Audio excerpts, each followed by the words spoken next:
Bonjour, donc vous êtes sur la vidéo de la leçon de la séance 3 sur les vecteurs. On va travailler sur le paragraphe petit 3, opération sur les coordonnées. Donc dans ce paragraphe, opération sur les coordonnées, vous avez une seule propriété et un petit exemple. Donc on part de deux vecteurs u et v, donc on connaît les coordonnées qu'on appelle xy pour u, x', y' pour v, donc dans un repère, et puis k est un réel quelconque. Donc on va voir comment obtenir les coordonnées de différents vecteurs obtenus à partir des vecteurs u et v. Donc déjà, le vecteur u plus v, le vecteur somme, donc le vecteur u suivi du vecteur v, si je veux ces coordonnées, eh bien il me suffit d'additionner les premières coordonnées, x plus x', et pour la deuxième coordonnée du vecteur u plus v, pareil, y plus y'. Tout ça est très logique. Ensuite, le vecteur moins v, c'est-à-dire l'opposé du vecteur v, eh bien ces coordonnées, c'est simplement les nombres opposés aux coordonnées du vecteur v, donc moins x' et moins y'. Ensuite, le vecteur u moins v, eh bien, de manière pareil, très logique, comme pour le vecteur u plus v, on va faire les coordonnées de u moins les coordonnées de v, les deux premières ensemble, les deux deuxièmes ensemble. Et le vecteur k fois u, eh bien, ces coordonnées sont obtenues en multipliant par k les coordonnées du vecteur u. C'est aussi simple que ça. Alors, vous ferez des exercices d'application directe dans la suite. L'exercice que je vous propose ici est un peu plus compliqué, puisque on va devoir faire une équation en plus. Alors, on va résoudre tout ça ensemble, vous allez voir, ce n'est finalement pas non plus très très compliqué. Alors, on a 3 points dont on connaît les coordonnées, et on veut calculer les coordonnées d'un nouveau point M qui vérifie cette relation. Le vecteur AM doit être égal au vecteur AB plus AC. Donc en fait, comme le vecteur AM c'est égal à ce vecteur-là, ils doivent avoir les mêmes coordonnées. Donc dans un premier temps, on va calculer les coordonnées du vecteur AB plus AC en appliquant la propriété du dessus. Il me faut connaître les coordonnées de AB et les coordonnées de AC. Donc on commence par ça. Donc je calcule les coordonnées de AB. Alors les coordonnées de AB, c'est xB moins xa, yb moins ya. Donc du coup, avec les valeurs, ça va donner xb, donc moins 1, moins 1. Je vais mettre directement le résultat, donc ça fait moins 2. Et pour yb moins ya, ça fait moins 1, moins 2, donc moins 3. Voilà pour le vecteur AB. On fait la même chose pour AC.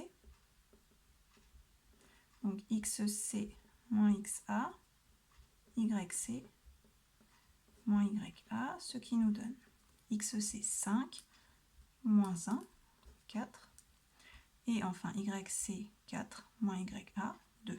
Donc 2. De tout ça, on en déduit les coordonnées du vecteur AB plus AC.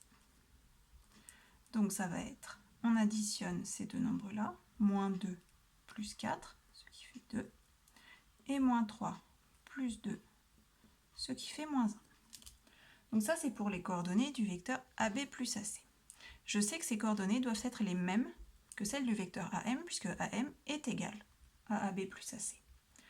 Donc, ce que l'on va faire, c'est qu'on va dire que le point M, eh bien, ses coordonnées, on les appelle xm, ym, comme d'habitude, et je vais exprimer les coordonnées du vecteur AM en fonction de ces deux lettres. Donc ça va faire xm moins xa, ym moins ya, c'est-à-dire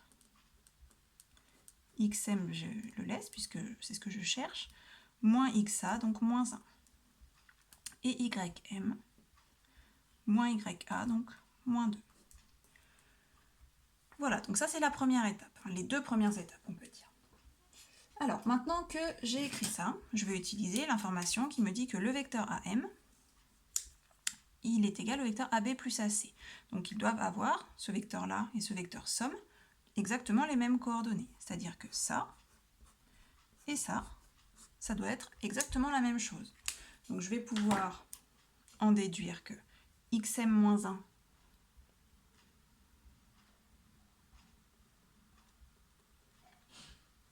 c'est égal à 2 et que ym-2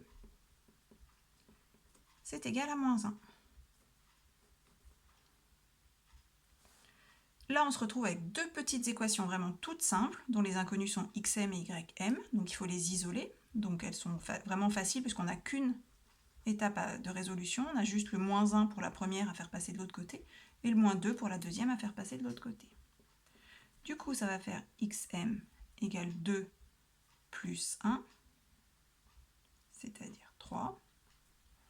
Après, vous n'êtes pas obligé de le faire, vous pouvez regarder quel nombre vous devez avoir ici. Lorsque vous faites ce nombre moins 1, ça doit donner 2. C'est évident que c'est 3, puisque 3 moins 1, ça fait 2. Et pour ym, on va faire passer moins 2 de ce côté-là, en faisant plus 2. Moins 1 plus 2, ça va faire 1.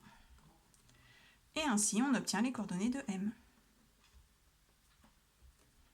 Les coordonnées de m, c'est un point, donc elles sont côte à côte. Et voilà, donc là, c'est terminé. On a obtenu les coordonnées de notre point M. C'était ce qu'on nous demandait, déterminer les coordonnées du point M. Voilà, donc c'est terminé. Donc dans les exercices, vous aurez des choses un peu plus simples que ça à faire. En particulier, utiliser les propriétés du début de paragraphe. Je vous laisse aller faire les exercices.